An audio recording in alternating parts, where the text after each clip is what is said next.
Step 1, no carbs, no sugars. Is that right? Keep them as low as possible because the carnivore gut is a sterile gut. Modern foods are a disaster because they are high in carbohydrates. They are very addictive. We eat them in an addictive way. That is metabolic disaster. And it doesn't matter for what reason people come and see me, whether it's because they've got headaches or asthma or arthritis, I always start off sorting the gut out. And sometimes that's all you have to do for things to drop into place. Dr. Sarah Myhill. After 30 years of clinical practice, groundbreaking research, and best-selling books, she's here to spill her secrets.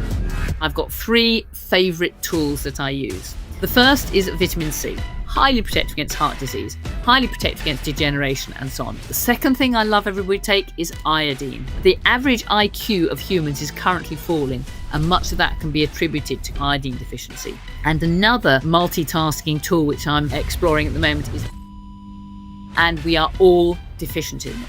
Milk kefir is helpful for the gut. Is that true? I doubt it. You are not going to change the microbiome by eating something. Gut health is getting a lot of attention lately, and for good reason. If you're dealing with thyroid issues, weight gain, brain fog, or even fatigue, in 99% of cases, your gut is damaged. And most people will say, just take some fiber or take some probiotics. That will fix your gut. But that is not true. My guest today is Dr. Sarah Myhill. She's a functional naturopathic doctor with over 30 years of experience, and she's an expert in fixing chronic disease and fixing the gut. And she'll share the fastest way to fix your gut. And the best part is, it won't cost you a thing. She'll also share a very cheap supplement that every man, woman, and child needs to not only protect their gut, but actually fix gut issues. So Dr. Myhill, my first question, how many people do you think have gut issues without even knowing it? Oh, I think is extremely common, simply because we are not eating a correct diet. The human gut evolved over, hundreds of thousands of years to eat actually a carnivore diet, and then some vegetables came in later.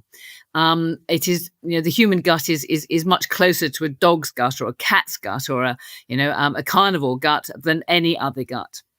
And modern foods are a disaster because they are high in carbohydrates, they're high in ultra-processed foods, they are very addictive, we eat them in an addictive way. And that overwhelms the ability of the gut to remain sterile because the carnivore gut is a sterile gut. And as soon as you start fermenting those foods in the upper gut, that is metabolic disaster. And the fact of the matter is anybody eating a typical Western diet with bread and toast for breakfast, cereals, orange juice, all that sort of stuff will have abnormal gut function, almost without exception. Really? Wow. So even all these healthy foods, like you mentioned the orange juice, you mentioned whole grain bread or bread. So I wanted to ask, what are these so-called healthy foods that are the worst foods that people are eating every single day? They don't even know it, but it's secretly destroying their gut. What are those foods? They're basically the high carbohydrate containing foods, the high sugar foods. And yes, we're told fruit is healthy for us. Yes, but remember, primitive woman's idea of fruit would have been a crab apple. You'd have a couple and that would be it. You'd have a sore gut. You had 5 or 6. And the awful thing is the fruit growers themselves know that humans are sugar addicts. And so they're developing varieties of fruit that are sweeter and sweeter and sweeter. So when I was a child, the big treat for breakfast on Christmas Day was a grapefruit, but it was so sour, you could hardly eat it, but you pretended you were really enjoying it. And nowadays, you can eat a grapefruit like you can eat an orange. It's as sweet as anything. And many fruits have been, bred and maybe, to be sweeter and sweeter. And then, of course, when you crush them, when you squeeze the juice out of them, that's even more concentrated sugar. So, a litre of orange juice contains about 16 or 17 oranges. Well, even greedy me can't eat 16 or 17 oranges at one sitting. But you could easily drink a litre of orange juice, and many do. So you fill the gut with sugar. And it's worse than that, because when you eat fruit is a bag of sugar, but the outside of the fruit will be covered with yeast. That's how we make cider. That's how we make wine. And if you eat a lot of apples or a lot of grapes or a lot of pretty much any fruit, plums, they overwhelm the ability of the gut to remain sterile and they start to ferment. It's called the auto-brewery syndrome. And yeast will ferment sugar to, guess what? To alcohol. In fact, in the early days when I was getting interested in this, we used to be able to get a test done at Biolab to demonstrate this. And I would measure levels of sugar and alcohol in the bloodstream.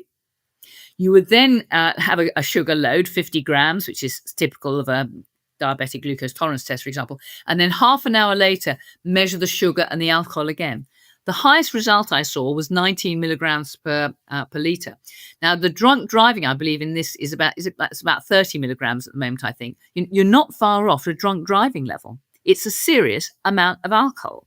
And that all has to be detoxified by the liver. It make for a foggy brain. And even I know after a glass of wine, I can't function with a foggy brain. So it's modern diets that are responsible for the mess that our gut's in at the moment. For reasons of upper fermenting gut. Also because we get an abnormal microbiome with that. And thirdly, for reasons of allergy. And allergy drives many gut symptoms. So my view is that anybody eating a modern Western diet will have gut problems, whether they know it or not. Absolutely. You did mention the fruit, which is a big problem. And I think a lot of people think that fruit is healthy. I do see in the comments that if I eat apples, bananas, and cherries and all these different things, I feel fine and I don't have any problems. But as you're saying that these fruits and these sugars can exacerbate into problems through the fermentation in the gut. And if you have all these sugars, they can cause a lot of inflammation. I do want to center on other foods as well. Interestingly, oatmeal is another food that is not healthy for you. Why? It's very high carb. It really is as simple as that. So no, I wouldn't recommend that. I mean, again, there are even problems with dairy products. And when, the great advocate of paleo-ketogenic diets, Gordon Lorraine, was asked, are dairy products not, natural foods? His reaction was, have you ever tried milking a wild bison? So whilst dairy products may have been with us for some, thousands of years, because man is intelligent, is clever, and learns to domesticate animals, it takes much, much longer than that for evolution to catch up with those sort of changes. So, as I say, we evolved over hundreds of thousands, probably millions of years with a carnivore, Stone Age paleo diet. But the diets have changed so fast in such a short time, the gut simply hasn't caught up and will never catch up in our lifetime and will never catch up in hundreds of years. So we need to get the best of the old world and the best of the new world. So the best of the old world means we should be eating a paleo-ketogenic diet. And the best of the new world is, I want security. I don't want a tribe, coming over the hill tomorrow and murdering me and all my family. I don't want to be cold in the winter. I don't want to be starving in the winter. I want food security. So as I say, we are in a perfect place to have the best of both worlds, the food security, the physical security, the warmth security. But we need to choose our foods very wisely. And if you have faced with a difficult choice, always ask, what would primitive women have eaten, 500,000 years ago? And that will give you a very good clue. Absolutely. I think people are very confused around what is healthy. And that's why I wanted to ask you those foods. So oatmeal and fruit and other foods that we're going to talk about a little bit later. And we're also going to talk about how to fix your gut health and fix the microbiome step by step. I think people do need that clarification and guidance because, as I said, there is so much different information. I do want to ask about a concept that you have termed the upper fermenting gut. What does that mean? Okay.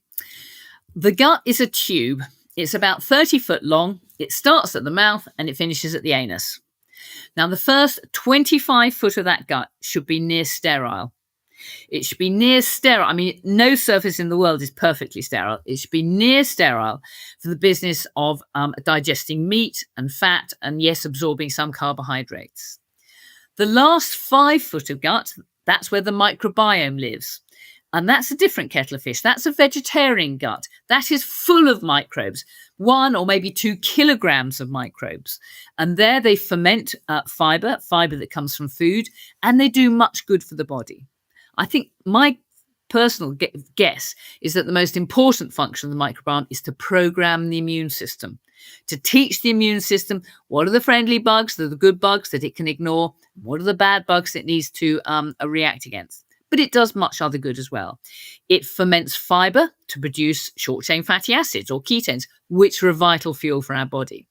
It produces many vitamins and minerals, particularly vitamin K is very important. It produces neurotransmitters, which are essential for normal gut function. So it does much good for us. In fact, it's been thought of as another organ of the body, and that's how it should be considered. In fact, if you have mice that are reared in an entirely sterile environment, so that they never develop a proper microbiome, they are not healthy mice and they die young. So looking after our microbiome is as important as looking after our skin, our nails, our hair, everything else. Absolutely. So when you mentioned the gut, so where it starts from the mouth and it finishes at the anus. So I want to ask about the upper fermenting gut, because this is an issue that you have mentioned is a big issue causing so many chronic illnesses and problems. So what is that? The upper fermenting gut results when that first 25 feet of gut becomes colonized with bacteria, with yeast, and maybe other microbes as well. Now, what happens then? Well, many things happen. The first thing that happens is those microbes sit in the lining of the gut and they cause inflammation there. And where you get inflammation, you get leaky gut. And leaky gut is a disaster. The second thing that happens is foods, instead of nourishing you and making you, providing fuel for you and vital micronutrients, they nourish the microbes instead. And those microbes start to ferment. And when they ferment, they produce all sorts of nasty toxins. Now, we've touched on one, which is ethyl alcohol. So when yeast ferments sugars, you get ethyl alcohol. But when bacteria and yeast and other microbes ferment other foods, you get propyl alcohol, butyl alcohols, ammoniacal compounds, D-lactate, hydrogen sulfide, all sorts of nasty toxins. Now, these have to be dealt with by the liver. The liver is an extraordinary sorting house. So the blood that comes from the gut, it all flows directly to the liver via the portal vein, and the liver sorts out this toxic soup. It pulls out the good things that it needs to nourish us: energy, protein, fat, vitamins, and it detoxifies all those nasty things that we can do without. If it didn't detoxify those things, if those things went straight into the systemic bloodstream, we would be unconscious in a few minutes. They are that nasty and toxic. But the business of doing that is enormously demanding of energy. So if you're consuming a vast, if you've got a lot of toxins coming into the gut, that drains our energy. Now, I see lots of people with chronic fatigue syndrome, and the people with chronic fatigue syndrome, they've got a rather small energy bucket. They don't have the energy that they need in order to function well. And if they're consuming lots of toxic foods, and the liver is having to use that energy, to deal with those, then you're going to end up with less energy. It's going to make you fatigued. So having an upper fermenting gut, is a major source of fatigue and foggy brain. If those toxins get into the brain, just like alcohol, it gives you a foggy brain. That's the first big problem. A second major problem is that those microorganisms are as hungry for vitamins and minerals as you and I are. So people taking nutritional supplements when they've got a fermenting upper gut, just feed the fermenters. Obviously, some will get into the bloodstream, but not much. It's a waste of money. But I think a third major thing that is barely recognized by the conventional doctors are the microbes themselves. Look at life from the point of view of a bacteria or a yeast in your gut. Having found a nice home for itself, it doesn't want anybody else moving in there. It wants to keep that little ecological space safe for itself. And it does that by producing toxins to kill other microbes.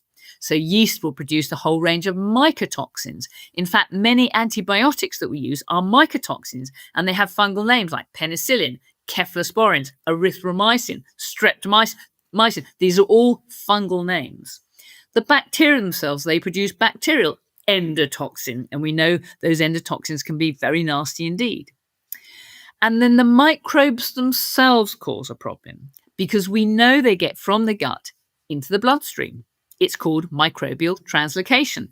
Everybody will know about this because if anybody has a heart problem, if they go to the dentist, they have to take antibiotics before they have any treatment. Why? Because microbes in the mouth, you can detect them in the bloodstream seconds, minutes after you've had any dental procedure, and that includes brushing your teeth. So these microbes get into the bloodstream, And because they're not evolutionarily correct microbes, because the immune system hasn't been looking at these microbes for hundreds of thousands of years, it thinks they're foreigners. And that drives inflammation wherever those microbes end up.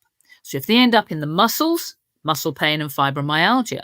If they end up in the joints, joint pain and arthritis. In fact, we know many inflammatory arthritides are driven by gut bacteria. If they get into the gut lining of the gut, you can drive inflammatory bowel disease like Crohn's disease or ulcerative colitis. If they get stuck in the skin, chronic urticaria. In the brain, psychosis, that's a really interesting one. In the lungs, intrinsic asthma. In the kidneys, kidney disease. They drive much pathology. So keeping the upper fermenting gut at bay, preventing these microbes colonizing is a very, very important part of staying well. Perfect. Okay. So that totally makes sense. And that really explains how these microbes that can be in the upper gut area, so the upper fermenting gut, can cause so many problems and inflammation. I do want to ask a question around, if somebody cannot lose weight, this is a big thing, people want to lose weight, how can an impaired gut or gut function stop somebody from losing weight, even though they're trying to lower calories? It's never that simple. There's never one single thing that can be done. But what is important are the satiety. Well, first of all, the satiety hormones, the hormones that tell us that you are full, that you are satisfied, that you've had enough to eat. This is where ultra-processed foods illustrate this point very nicely, because ultra-processed foods are processed to give a nice feeling in the mouth, the right textures of smoothness, of succulence that tell the brain, that's a nice food. It's got fat in it. It's got sugars in it. It's got some protein in it. So that tastes good. But they don't fool the gut. They don't fool the gut hormones. So those foods are swallowed, but you then do not get the release of essential satiety hormones like leptins and ghrelins that tell you you've had enough to eat. You're not hungry anymore. You don't need any more food. And that will drive obesity, because these people are hungry all the time, and the more they eat, the hungrier they get. So there's certainly a hunger element there. But a major issue has to do with the thyroid, and the underactive thyroid is extremely common. And the first thing I like people to do is to do a paleo-ketogenic diet, low in carbohydrate, high in fats, because we should be fueling our body with fats. But to be able to fat burn, you have to have some thyroid hormones there. Now, the underactive thyroid is very common.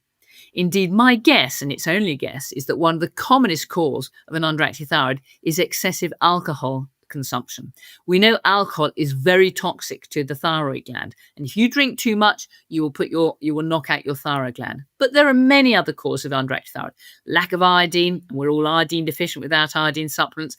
The thyroid is particularly susceptible to viral infection. In fact, we know that COVID-19 infection will cause has a potential to knock out your thyroid gland. So I know that's less to do with the gut, but it's an important factor. That difficulty losing weight is often a symptom of gut health. But in my experience, it's more commonly due to an underactive thyroid issue. It makes sense, because I just thought I'd ask that question, because I do get a lot of people wanting to do the protocol that we're going to talk about, which is lowering the carbohydrates and even maybe starting with a carnivore diet in some cases if you want that fast, quick option. But they say, I'm trying to lose weight, and why can I not lose weight? But it could be your gut function is one, your thyroid function as another thing. And we always talk about testing your thyroid and all that different thing to understand if you have an underactive thyroid, which is very, very common. So getting back to gut issues and gut health, what are the symptoms that people would understand to see, like they could visibly see, I have a gut problem? It's very clear. What would be the symptoms? Okay. Well, one very obvious symptom is the size of the stomach. So, and this is predicated on some lovely work done by a researcher called Caroline Pond. Now, she asked the question, where do wild animals store their fat when they store their excess calories when there's excess food? Because in the autumn, hopefully there's an abundance of food. There's lots of grass, there's lots of berries, there's lots of roots, there's lots of nuts, and wild animals have the potential to get fat. And of course, that's important survival value for the winter. So when she was cycling into work every morning to Milton Keynes University, she would pick up roadkill and dissect it. And what she found is that those animals dump fat where the immune system is busy. Now, that makes perfect sense. And for wild animals, that was around their lymph nodes, because they're obviously prone to accidents, to getting cuts, to getting bruises, and they need a strong immune system to fight any infection there, and also for healing and repair. So she established we dump fat where the immune system is busy. Now, if you've got an upper fermenting gut, then you've got a leaky gut with potential for those microbes to leak out of the gut into the bloodstream. And that's where the immune system needs to be busy, and that's where fat is dumped. So if you are apple-shaped, if you've got a big tummy that's big, then that's a very powerful clue that you've got an upper fermenting gut. And we know people who are apple-shaped are at greater risk of heart disease, for example. And I've often wondered why that should be. And the answer is they've got all these bacteria and yeast spilling into the bloodstream, and that drives inflammation. And inflammation anywhere in the body will drive pathology. So that's often a very useful clue. Another useful clue is fatigue. Foggy brain. They just don't have the brain power. They don't have the energy that they need. And my view is that, now modern humans are much more fatigued than we ever used to be.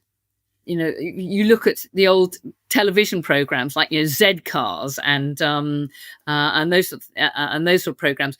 They were all slim. They all every policeman you saw was slim and running around and busy. Every people in the street was slim and running around and busy and active.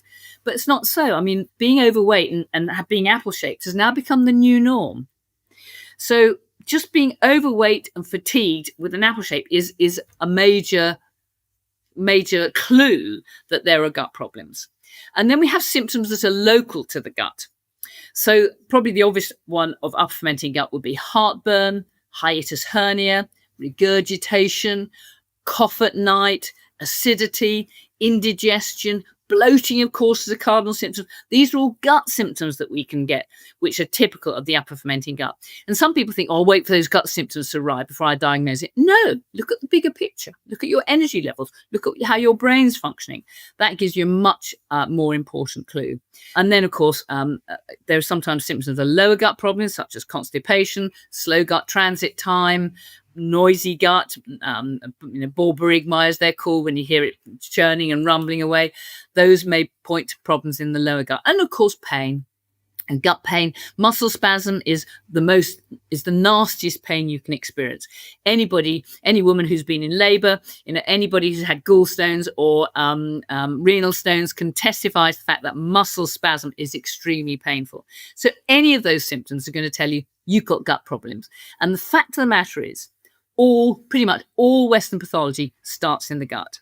And it doesn't matter for what reason people come and see me, whether it's because they've got headaches or asthma or arthritis, I always start off sorting the gut out. And sometimes that's all you have to do for things to drop into place. Now, as Dr. Myhill mentions, many symptoms can indicate a damaged gut. And the first step is to remove all the toxins that are causing these problems. But this is not just the foods that we eat. There are actually chemicals in our skincare, like parabens and phthalates, that can actually cause disease. They can disrupt hormones and even lead to insulin resistance, because whatever goes in your skin can enter the bloodstream and go into the brain, causing disease and long-term health issues. And when I found that out, that completely changed how I thought about my skincare, because I have healed so much through a high-fat carnivore diet, but I still didn't realize I was still exposing myself through chemicals through my everyday skincare. And that's why we created the Primal Tallow Balms as a chemical-free solution, which became really popular, and they actually sold out. And I got so many emails from you saying, well, what about a chemical-free body wash or a chemical-free soap? Well, for the past few months, I've been making my own tallow soap and shampoo bar, and it's been a game changer. And it's really helped me with my sensitive skin, and I'm really excited to share that with you. Our tallow soaps are 100% natural and made from grass-fed, grass-finished tallow. They cleanse gently without stripping the skin and keep it hydrated, and have even improved my skin texture. They also naturally contain fat-soluble vitamins A, D, E, and K2 that our skin needs for proper hydration and health. And the best part is, there's no nasties, there's no preservatives, there's no artificial scents. It is just pure tallow. And I personally love to use this unscented bar, and I can even travel with it. It is amazing. And right now, the Primal is offering my viewers 20% off store-wide for the next 7 days. So if you want to pick up a tallow soap or even a tallow balm, just head to shop.theprimal.com. There's also a link in the description. Let's move on to how to fix and repair the gut and the microbiome. So the first step that you could call it is starve the bacteria. Now, let's first talk about the dietary protocols to do that. So what is the fastest, quickest approach if somebody wants to starve and kill that bacteria? Well, as you rightly point out, we have to starve them out. It might be bacteria, it might be yeast, it might even be viruses, it might be parasites. This is why I deliberately call it upper fermenting gut, because that doesn't imply an actual microbe. But the approach to treatment is exactly the same. Stop feeding them. And what makes bacteria and yeast cells and viruses indeed different from human cells is they can only run on sugars and carbohydrates. Whereas human cells, we can happily run on fats, and we should. That's the evolutionary correct fuel for our bodies. So we do a very low carbohydrate diet. That is the starting point. And of course, a very easy way to do that is the carnivore diet. Now, I have my paleo ketogenic diet, which I describe in one of my cookbooks, the PK cookbook. And some people say, well, can I have this? Can I have that? Can I have the other? Sometimes the carnivore diet is a very useful start because there's no doubt about that. We all know, what's meat, what's fish, and what's eggs. It's simple. You have as much meat, fish, eggs as you like. And A, that's intrinsically low carbohydrate. And B, it's also low allergen because allergy is a major driver of gut symptoms. And the three common foods that come up time and time again are the gluten grains, dairy products, and yeast. And of course, the carnivore diet is free from all three of those things. So if you really want the shortest route to getting a result, then you start off with the carnivore diet. The thing about microbes in the gut, as I say, once they're comfortably ensconced, they want to stay there. And so they track from two forms. They track from a form where they're alive and actively fermenting and they've got some food on board and they're busy fermenting away. And guess what? These microbes, they can double their numbers every 20 minutes. They're fantastically able to reproduce themselves. But when there's no food coming along, they go into a quiet phase. They go to sleep. They go into a cystic phase where they just hide and think, well, I'll just keep a low profile until some more food comes along. And that cystic state can be very persistent. It can last for weeks and maybe months and who knows, possibly years. So in parallel with starving them out with a ketogenic diet, what I also like to do is kill them. And I've got three favorite tools that I use. The first is vitamin C. Vitamin C contact kills all microbes. And all humans are deficient in vitamin C because we can't make our own vitamin C. So it's humans, fruit bats, and guinea pigs that can't. So those sheep out in the field in front of me, my little dog Nancy, who's sitting beside me, they can make their own vitamin C from protein, from sugar. But humans lost that ability. And Linus Pauling, very clever man, won 2 Nobel Prizes. He devoted the last third of his life to the study of vitamin C. And by calculating what other animals make, he decided that humans all need 5 grams of vitamin C daily for optimal health. Now, I find many of my carnivores can get away with less than that because I think much of that vitamin C is used up in the business of treating the upper fermenting gut. But 5 grams, which is about a rounded teaspoon of vitamin C, it's very cheap. And guess what? It's also highly protective against heart disease, highly protective against dementia, highly protective against degeneration and so on. So it's a very good all-rounder to take. The second thing I love everybody take is iodine. Again, like vitamin C, iodine contact kills all microbes. And it does much other good for the body. Obviously it's vital for the thyroid gland. It's vital for our mental health. The average IQ of humans is currently falling, and much of that can be attributed to chronic, widespread iodine deficiency. So it's great for the upper fermenting gut. It's essential for the immune system. We concentrate iodine on mucous membranes because that helps protect us from infection. It's essential for the immune system to function at all. It helps us to detoxify heavy metals. It's a very good antioxidant, even more so than vitamin C. So I like everybody to take Lugol's iodine, 15%, 3 drops in a glass of water, last thing at night. And another multitasking tool, which I'm exploring at the moment, is methyl sulfonyl methane, MSM.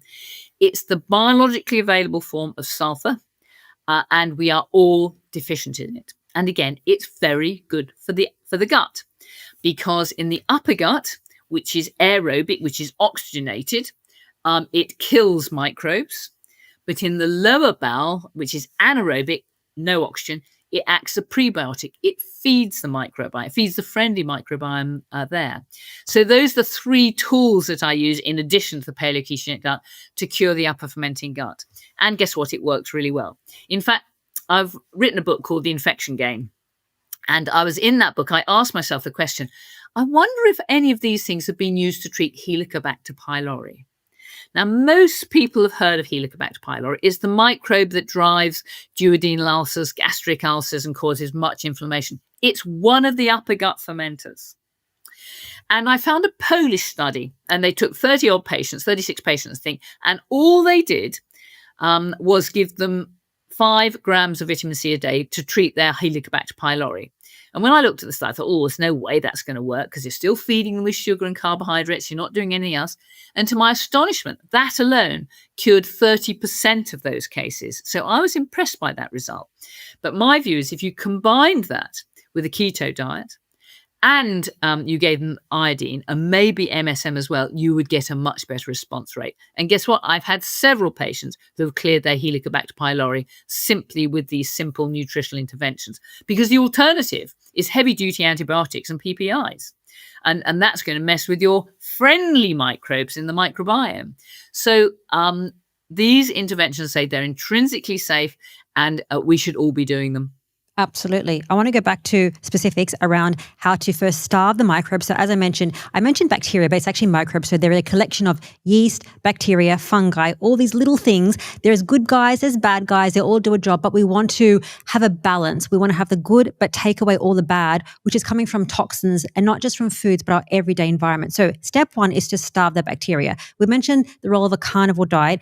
I just want to ask some questions around there because I know people are going to have questions about vitamin C because they probably think, gosh, but if I'm carnivore, I don't need vitamin C, ascorbic acid, because I get enough from all the food I'm taking. So I'll ask that question a bit later. But first question, getting back to the food, what exactly should you not be eating? So step 1, no carbs, no sugars. Is that right? Keep them as low as possible. I wouldn't say no carbs and no sugars because actually sugar does have an essential role to play in the body. So much so that if we're completely sugar and carbohydrate starved, the body will make sugar from protein. It's the raw material from which we make DNA and RNA, which is obviously essential for the genetic code. It's essential material to make ATP, which is the energy molecule. And it's an essential for detoxification in the liver, a scheme called glucuronidation. So some sugars in the diet are essential for the body. The problem is they're so addictive and we tend to overeat them. And then the body burns them off to get rid of them. So, it uses them as a fuel to get them out the way effectively because we should be running on fat and fiber. So they do have a role, but a very limited role. And too much will just feed the fermenters in the upper gut. So yeah, low carbohydrate is absolutely the starting point. So if somebody wants to introduce that type of way of eating, what should they specifically eat if they're eating a little bit of carb? Is it like leafy greens, low oxalate greens, that kind of thing? Well, whatever is necessary to stay in ketosis. And this is where tests can be very helpful. And the thing is, you don't have to be in ketosis all the time. Primitive woman was not in ketosis all the time. In the autumn, there was a windfall of free food, wasn't there? There was loads of fruit, loads of nuts, loads of root vegetables and grains, and she would have switched on her carbohydrate addiction gene, and she would have eaten these foods in an addictive way. And that has evolutionary benefits because by doing that, she would have got fat. And getting fat in the autumn is essential survival value for the winter. It's your own personal pantry that A, insulates you and keeps you warm. And B, nobody else can steal that food, can they? It's all, we hear about squirrels, storing nuts in the winter, but, sometimes they can't find those nuts and they might starve as a result. Whereas we can always access those fat stores. So switching in and out of ketosis is no bad thing. But the problem with modern Western diets is we're out of ketosis all the time. We're running on sugars and carbs all the time. So most of the time we want to be in ketosis, but for the occasional feast, and guess what? Of course I feast occasionally. I'm a keen gardener. At the moment, I had a Victoria plum tree that's riper, and the plums are absolutely divine, and I can't resist them, and I feast on them, and I probably knock myself out of ketosis, but it doesn't matter for a short window of time, so long as you get back on the wagon. I've got some friends coming to stay this week, and they're all carnivore. So guess what? I have a carnivore week ahead of me. The answer is to ring the changes and not be stuck in all the time. What's very useful is to measure your ketone levels. And I've experimented with breath ketones and with urine ketones, but really and truly the best are blood ketone tests. And they're a bit of a pain to do, I know that, and they're a bit expensive, but you don't have to do many to know where the balance lies. So what you have, there's a little kit you can get. I use one called Keto Mojo. When you prick yourself to get some blood, don't never prick your finger, because you destroy the little nerves there. So I do the fat pad that's just at the ball of my base of my little finger or the base of the thumb. So give it a good squeeze, it goes pink, and then it's almost painless, and you can get a little drop of blood. But that will tell you if you're producing ketones, and pretty much any amount of ketones will do, because the body will always get rid of sugar first. And once it's got rid of the sugar, then it'll switch into ketones. Now, obviously, there's a switchover patch where you've got part ketones, part sugar, but I'm satisfied with any amount of ketones. For cancer patients, I want much higher levels of ketone because, again, cancer cells are like bacteria and yeast. They can only run on sugar. So for my cancer patients, I'd be much tougher with the diet. But for other people who are normally healthy and well, I'm satisfied with any positive ketone test. Okay, so that makes sense. So when I asked about what foods to eat, it's more about keep the carbohydrates as low as possible to get some ketones. And we want to test the ketones, blood ketones, because people want to know this information. And I do want to help people understand what to eat, what not to eat. Because surprisingly, people will do a carnivore diet and then they're hearing that fruit and honey are healthy for you. And they're like, well, not really. You should not be having that. So test your ketones. Why is ketones or being in ketosis so important to fix your gut? Because if you're in ketosis, then you can infer that you don't have an upper fermenting gut. Because you need sugars and carbohydrates to ferment the upper gut. If the sugars and carbohydrates are not there, then you can't have an upper fermenting gut. And being in ketosis tells us that the sugars and carbohydrates, are not there. Absolutely. So it makes sense that when people so doctors say be in ketosis, and it doesn't matter what the number is, as you mentioned earlier. So even if it's 0.3, 0.5 or 1, it's okay. I get this question a lot that people say, why aren't my numbers high enough? I'm not measuring high ketones. Doesn't matter. If you're measuring anything at all, it's perfectly fine. And as you said, you can be in and out, right, of ketosis and still have good health and fix your gut. Correct. But again, you have to listen to the symptoms as well. It's a sliding scale, because as the levels of sugars come down, so the levels of ketones build up. So there's a bit of a crossover. I mean, a very, very good way to get into ketosis and get your sugars down is to exercise, because as soon as you exercise, you burn off all that sugar. And the other important point about exercise and keeping physically strong is having a large muscle mass increases your basal metabolic rate. And again, that helps to clear sugar out of the system. This is why it's such a problem for the patients I see with chronic fatigue syndrome, because they're unable to exercise. They don't have large muscle mass. And so they have to be even more strict, even more tough with the diet. So, and for athletes, this is a very particular problem. So if I was, I don't pretend to be an expert trainer, but if I had an endurance athlete who was doing marathons, Ironman challenges, endurance stuff, then I would want them in ketosis all the time, because it's a very efficient way of getting energy to muscles and improves your power-weight ratio in addition. So, for example, Michael Morton holds the world record for the furthest distance run in 24 hours. He's a keto-adapted athlete. He didn't have to eat. Yes, he had to drink and have some electrolytes, but he ran in 24 hours, he ran 172 miles. Now, if I had a power athlete who was a sprinter or a shot putter or a weightlifter, then in the short term, sugar is rocket fuel. In the short term, you can get that little bit more power out of running on sugars and carbs.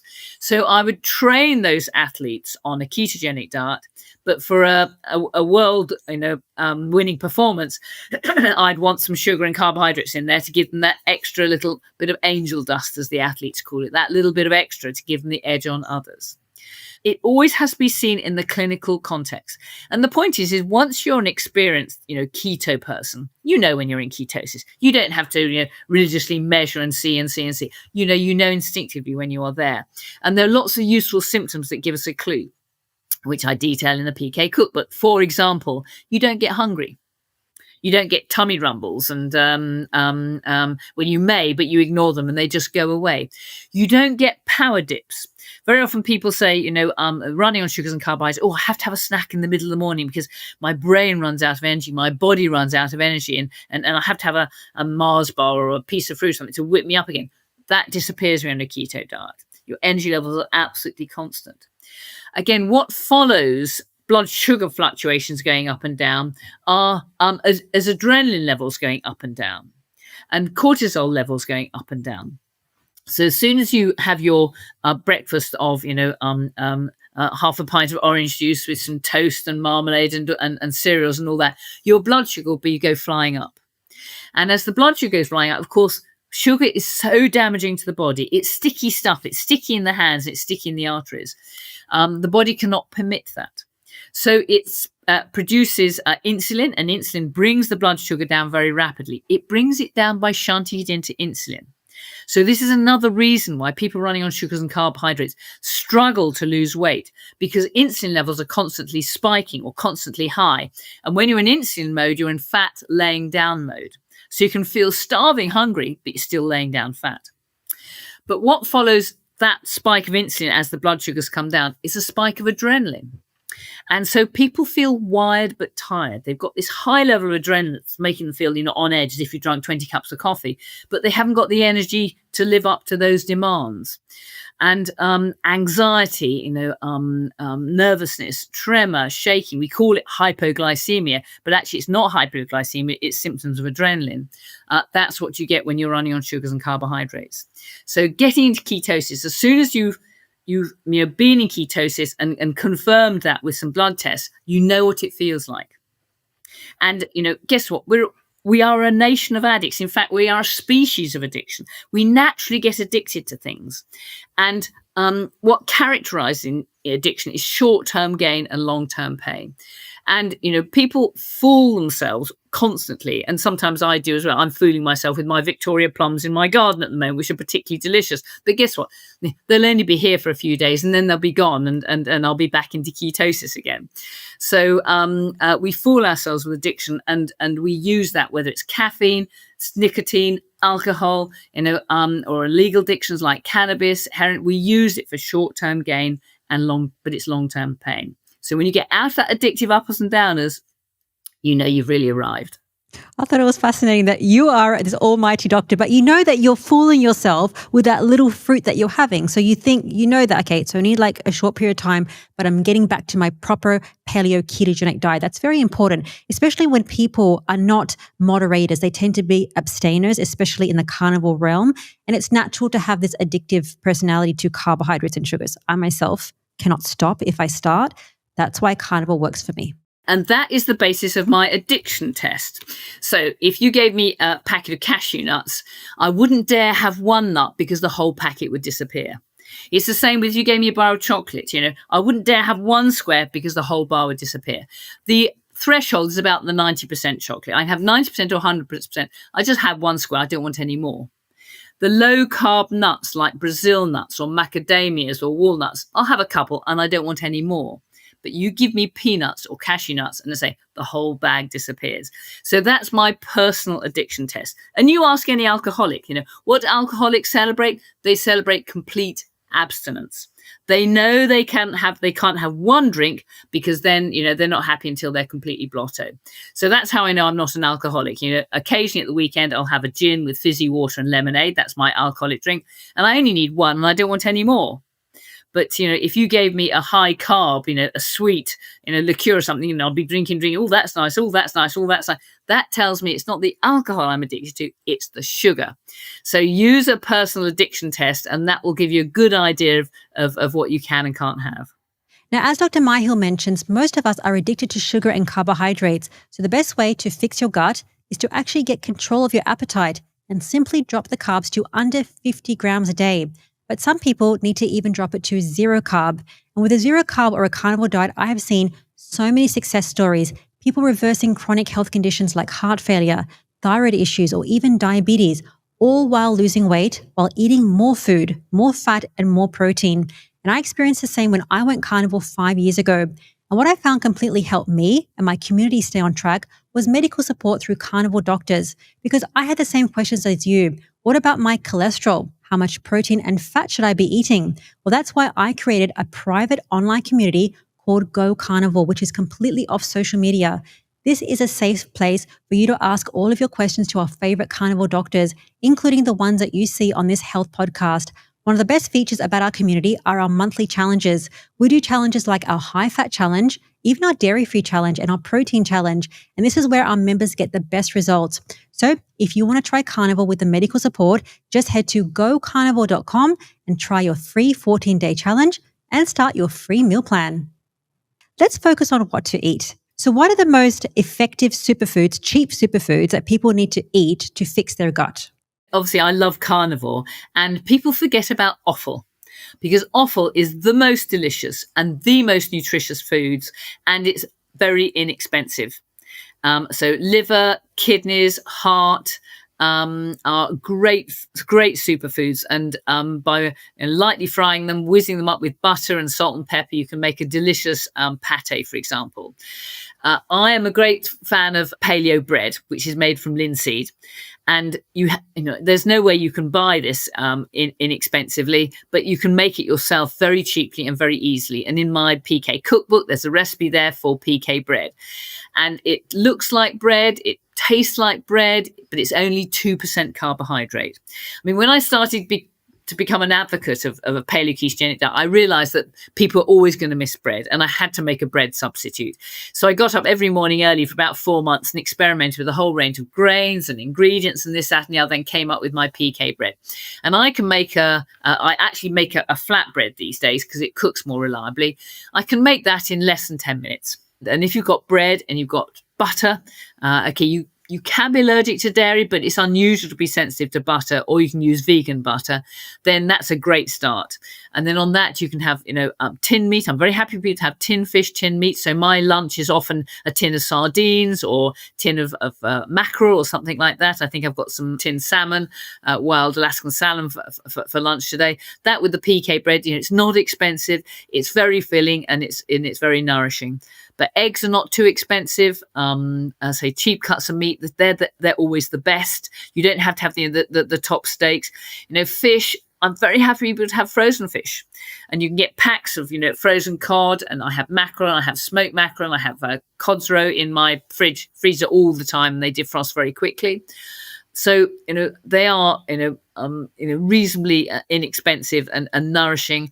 And then you need something for what I call the crunch factor. Of course, I'm very lucky. I'm a gardener. And at the moment in the garden, I've got peppers and I've got lettuce and rocket, which gives me that nice crunch factor. And celery is easy to grow, and or celeriac's easy to grow.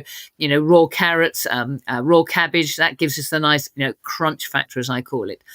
And I pretty much live on meat and vegetables. Those are my staple foods. I say occasionally I have low carb nuts, but they are expensive. So Brazils and hazelnuts and walnuts, they're expensive, but they're nice for a treat. Again, dark chocolate, that's expensive, but I don't crave that anymore, so I just have a square occasionally. So I'm ashamed, so I've never actually totted up the costs of a week's food, but then I'm a gardener, so I'm growing quite a lot on my own. So it can be done inexpensively, but don't forget offal. Offal is inexpensive, absolutely delicious, and very nutritious, very nutritious. Absolutely. So it's good to incorporate all of these cheap and nutrient-dense foods, including the organ meats. And then if people can tolerate vegetables, because I know that many people in the carnivore space, maybe they don't tolerate the vegetables. So if they do want to focus on the meat only, that's fantastic. What are your thoughts about bacon? Is that good for gut health? No problem at all. Bacon, bacon is is very, gets a bad press because the nitrites in it. But there are nitrites in vegetables. And if you're taking vitamin C, I mean, the only risk of nitrites is they get converted into nitrosamines. And yes, they're nasty toxic chemicals. But with vitamin C on board, that just doesn't happen. So I'm very happy to recommend bacon. In fact, I was just listening to, just been reading Clarissa Dixon Wright's book, A History of English Food. And the staple food, the poor man's food, the peasant's food in the 10th, 11th, 12th century was bacon and eggs.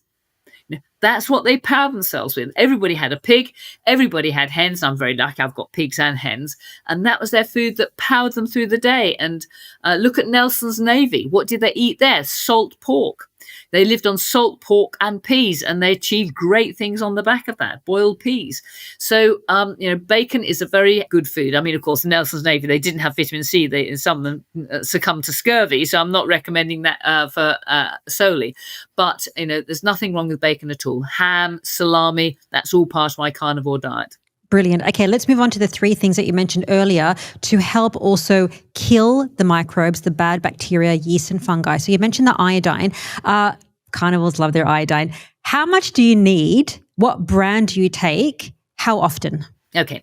Well, the cheapest brand of all is Lugol's iodine. On my shop, I've got a 30 ml pot, which I think costs £7, and that'll last you for weeks and weeks and weeks and weeks and weeks. And if you're a sick person, then always start off with a tiny dose and build up gradually. But I like people, depending on their weight, to take 2 or 3 drops in a glass of water last thing at night. And by the time I go to bed, my stomach is empty. So I'm taking 3 drops of iodine on an empty stomach. Now, the joy of iodine is it contact kills all microbes at 10 parts per million. So a very weak solution will have a profound effect on gut flora in the upper gut. And because it's completely absorbed and excreted in the kidneys, it protects the kidneys from infection, but it doesn't get to the microbiome. So it doesn't kill the friendly microbes in the microbiome. The only thing you have to remember about iodine and vitamin C is you have to separate them out. One of them kills because it's, one's a reducing agent, the other's an oxidizing agent. One's an electron donor, one's an electron receiver. I can never remember which way around, but it doesn't matter.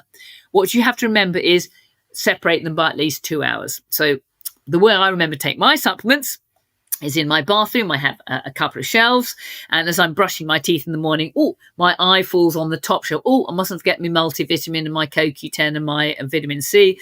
And then it looks about, I mustn't. And then in the evening, I mustn't take my iodine and my joint mix or whatever it is that I'm taking.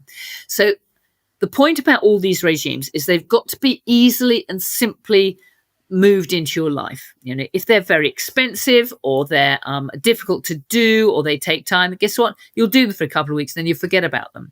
So it's got to be frictionless as possible. If your life is as frictionless as possible, then means you have the time and the energy to do all the fun things. So my regimes, as I say, I like to keep them very simple, very easy, so they can be readily incorporated and therefore sustainable in the long term.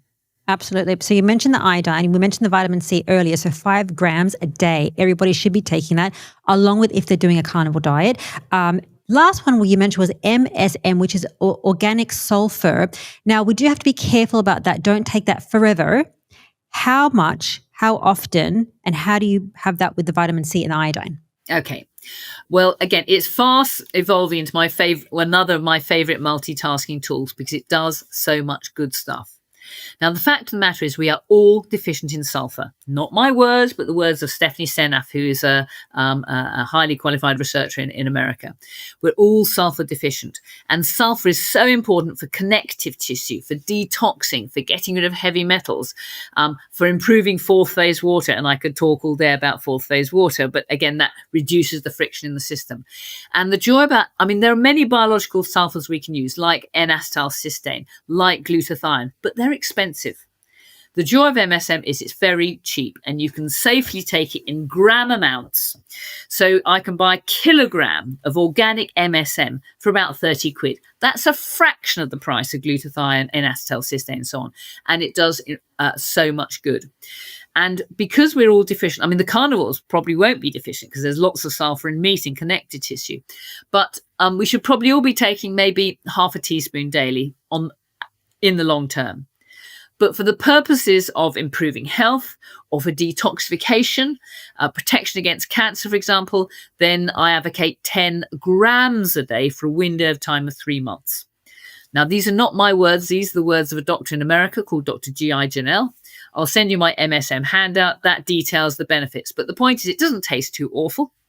One of the things that all carnivores do is we all have bone broth on the go all the time, either in a slow cooker. In the winter, I have my wood-burning stove going, so it sits on the back of my wood-burning stove, bubbling away. And so I have a cup of bone broth in the middle of the morning, and then I put in half a teaspoon of MSM. Doesn't taste awful.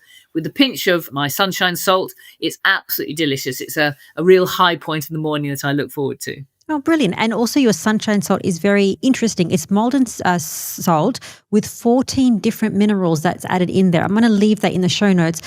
I really wanted to buy that. I thought, oh my God, this is amazing. I really want that. Everyone needs more minerals, even if you're on a carnivore ketogenic diet. So last topic is just how to detox heavy metals in general. So you have a protocol, which is different things, but the first one was a heating protocol. Why is that important if you want to detox heavy metals, pesticides, glyphosate? No. Heating won't do heavy metals. Oh. Okay, so the heating regimes, the fact of the matter is we're all poisoned, and I have a whole lecture on this, but just take my word for it, we're all poisoned. I've done fat biopsies, I've done blood tests, I've never found a normal result. We are all toxic. Now, I split up the toxins into the mechanisms by which they're detoxed. So as we've discussed, you can get rid of many toxins with the liver, and the liver needs energy and raw materials to do that. But the toxins that don't get to the liver, that don't arrive there, that get stuck in fat, the liver can't do those because they don't get to the liver. So we have many toxins stuck in our fat, and we can get rid of those with heating regimes. Now, any heating regime will do. Going for a run, sunbathing. If you're lucky enough to have a sauna, fantastic. Far infrared sauna, fantastic. Epsom salt baths, brilliant. So spa therapies, because what the heat does is it warms up the subcutaneous fat and shakes up these molecules so they diffuse onto the lipid layer on the surface of the skin. And from the lipid layer of the surface of the skin, we can then wash them off. So the washing off is as important as the heating regime. So go for a run and then have a shower. Go for sunbathing and then later on have a shower. Epsom salt bath, of course, does both, because you're in the bath, soap, so the toxins are coming out onto the lipid layer of the skin and you're washing them off simultaneously. And as we speak, I'm putting together a detox cream, which basically is a mixture of organic coconut oil, shea butter, with vitamin D in there and vitamin C in there. And the idea is you put these nice, clean, organic oils on your skin. The chemicals mobilize from the fat into those organic oils and make the whole business so much more efficacious and efficient. And of course, those things are also very good for the skin. So that's how we get rid of the pesticides and the volatile organic compounds. Now, heavy metals are different. Heavy metals, they don't get to the liver because they get stuck in our tissues. So if you're deficient in a mineral like zinc or magnesium or selenium, then the body will grab something that looks similar. And that something that looks similar might be aluminium or cadmium or lead or mercury or something, or arsenic, and they get incorporated into the tissues. In fact, I read a paper once showing that the levels of mercury in the heart are 10,000 times higher than those in the bloodstream. It just illustrates the point those metals get stuck in there. And once stuck in there, they don't come out through the kidneys. They don't come out through heating regimes. We have to use a chelating agent to get rid of them. Now, chelate comes from the Greek. It means a claw, a crab's claw. And these chelating agents will grab hold of the heavy metals and they'll pull them out through the urine. And, popular ones, things like EDTA, DMSA, DMPS, these are very good chelating agents, but they're expensive. And my poor patients who don't have the money can't afford intravenous chelation therapy. Maybe they can't afford even the oral chelation therapy, which is expensive. And I had a patient who came to see me, lovely guy, Frank Dalton. He doesn't mind me using his name, so I'm not breaking Data Protection Act, who was really interested in heavy metals. And we were doing chelation tests for him with urine every 6 months for a couple of years. And what was so fascinating is when he took the chelation initially, we got a spike of mercury, got a spike of lead, they all came out. But I then started on MSM for another reason, for his gut problem.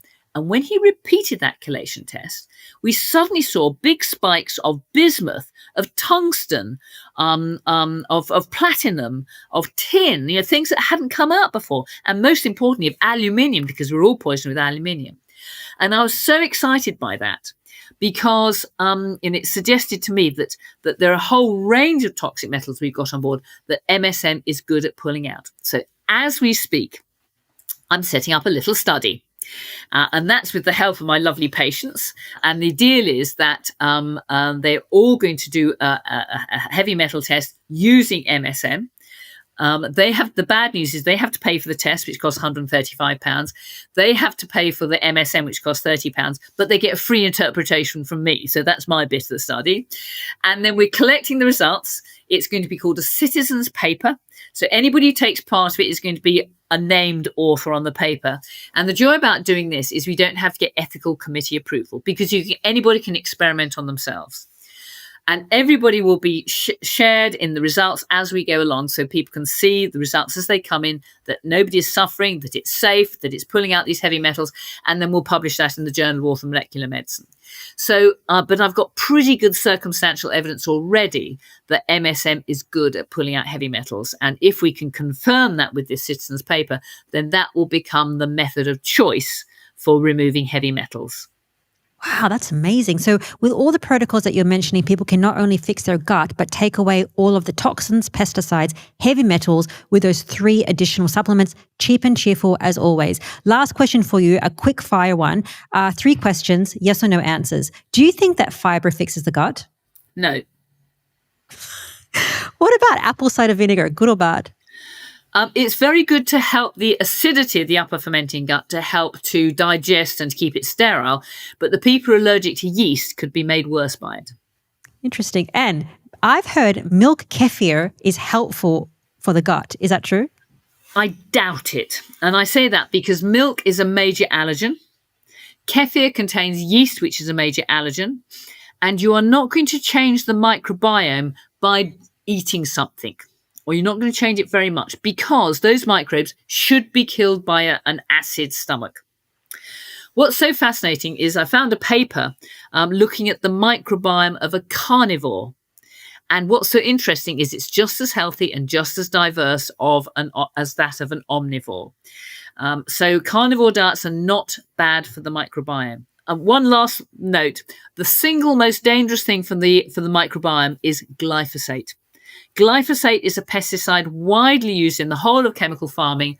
It can kill up to 54% of the microbes in the microbiome. That is very bad news. And we're consuming glyphosate in very high amounts. How are we having glyphosate? It's in our food.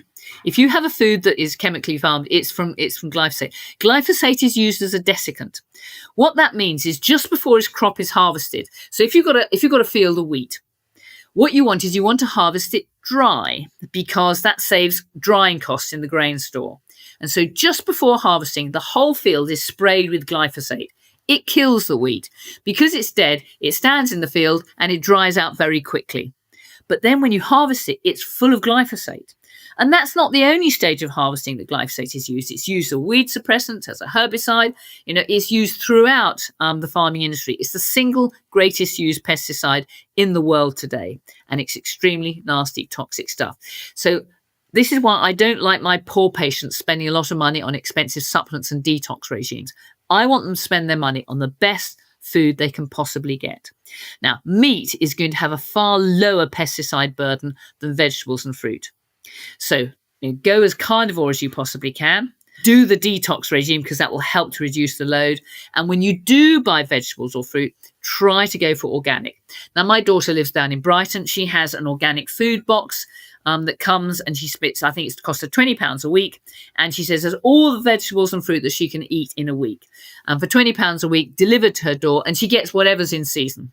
So this time of year, she'll get some Victoria plums, I expect, and a few raspberries maybe. But then she'll get some vegetables, some lettuce and some tomatoes and some cucumbers. And in the winter, she'll have more potatoes and parsnips and swedes. But it is doable if you shop around and look for what's best. Brilliant. Dr. Myhill, thank you so much for your time. How can people find you if they want to see more of your work? Oh, just go to my website, drmyhill.co.uk. I noticed it had 32 million hits since its inception in 2014. So it's well used. There's no advertising permitted on there. All the techie works have been done very generously by Terry Ellison, who's an incredibly generous guy. So it doesn't cost me anything. Well, it cost me a little bit to keep it open, but it's free for everybody to have. I wish I could put all my information on there, but I do have some books. And if I put all the chapters of my books on there, then my publisher, will have me hung, drawn and quartered. So there are some books as well that you're most welcome to purchase, of course. But much of it is on the website, freely available for all. Perfect. All those links are going to be in the show notes. Dr. Myhill, thank you so much for your time. My pleasure. Thank you. Thank you for joining me today on this episode with Dr. Sarah Myhill. Now, if you're learning from and enjoying these free episodes, please feel free to hit the subscribe button. That's an excellent zero-cost way to support what we do here. You can also find me on other social media accounts. I'm on Instagram and on X under the name of The Primal Podcast. And if you love this episode, check out this one by Mary Ruddick. It is all about how to fix the gut microbiome and the worst foods that you're eating every single day that is slowly destroying your gut. Finally, thank you for your interest in root cause healing, and I'll see you next week.